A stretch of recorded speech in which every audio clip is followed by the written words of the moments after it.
唔知大家仲記唔記得上年上映嗰套有關弑親案嘅爸爸呢？咁呢度改編自真實案件嘅電影入邊呢，個仔好冷靜咁樣話呢，係為咗減少人口對地球嘅負擔，先向阿媽同阿妹落手嘅。咁案發之後呢，佢爸爸不但要承受兩位至親離去嘅痛苦，仲要面對埋殺咗佢哋嘅仔。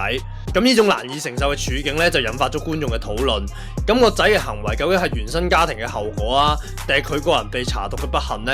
咁同樣嘅問題咧，都出現咗喺今日要講嘅電影入邊。2011年嘅《我兒子是惡魔》，咁故事以意識流嘅方式咧，穿插母親嘅視角，展現佢同個仔相處嘅日常，同埋命案過後咧被社區遺棄嘅片段。咁電影入邊嘅回憶雖然係不斷跳躍啦，但母親嘅狀態咧可以分為前段嘅垂死掙扎，到後段到底展現佢心靈咧點樣被磨蝕嘅。咁電影嘅標題咧都印證咗兒子是惡魔嘅事實，有唔少展現個仔咧特登同阿媽作對嘅場景，但係個原因係咩呢？係普通青少年嘅叛逆啊，定係早熟嘅反抗呢？咁喺討論劇情之前呢，我想介紹心理學家約翰鮑比提出嘅依附理論。咁鮑比又講過啦 ，BB 出世之後咧，因為要適應未知環境咧而感到恐懼。咁呢個時候咧，媽媽作為照顧者咧，不僅可以用母語咧滿足 BB 嘅生理需求，仲可以俾 BB 咧依附其中咧獲取安全感，幫助佢哋生存嘅。咁鮑比亦都強調啦，依附關係咧可以深遠影響個仔日後嘅情緒發展同埋佢嘅行為模式嘅。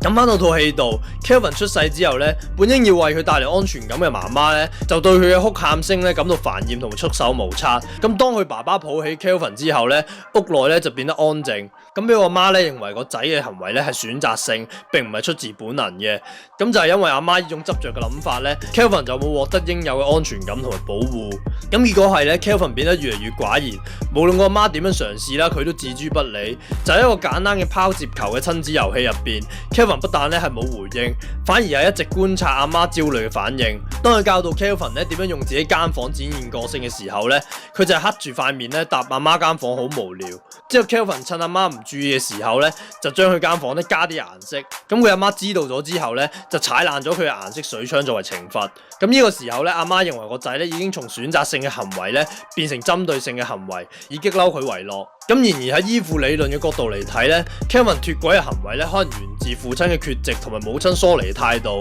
咁令佢缺乏咗適當嘅教導同埋關愛，最終選擇單向發展自己嘅個性同埋行為嘅。咁雖然我哋成套戲啦，跟住睇似無辜嘅阿媽啦，目睹佢點樣被人血洗間屋，但係傷失嘅佢咧，翻到監獄探個仔嗰陣時咧，個仔咧就用嘴咧將自己嘅指甲一咬出嚟，仲整齊咁樣排咗喺張台度。咁佢阿媽都唔知講咩好，就係可以旁觀。咁喺另一個片段入邊咧，阿媽翻屋企煮一餐求其嘅晚餐嗰陣時咧，將嘴入邊嘅蛋殼啦一挑出嚟啦，然之後放喺碗邊。咁呢兩個相似嘅動作咧，都係導演嘅特色嚟嘅。咁話俾觀眾聽咧，即使經歷脫軌個仔啦，兩個都相愛相殺嘅。咁呢種模仿行為咧，仍然證明個仔咧脫離唔到阿媽嘅存在，兩個永遠都係一體嘅事實。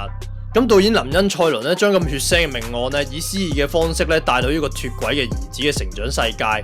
咁詩意嘅部分咧，包括大量人物做嘅聲音同動作啦，去接阿媽經歷嘅過去同埋而家。咁電影開頭10分鐘咧，睇住阿媽喺人群咧，好似沉浸咗喺眾人而成嘅血海入邊，咁彷彿已經預示咗故事嘅最後方向。咁雖然個氛圍好有詩意啦，但係節奏上咧都令啲觀眾咧難以喘息，尤其喺鏡頭上面捕捉人物嘅局部，甚至窒息嘅方式咧記錄母子嘅互動咧，都令到套戲有震撼嘅感覺。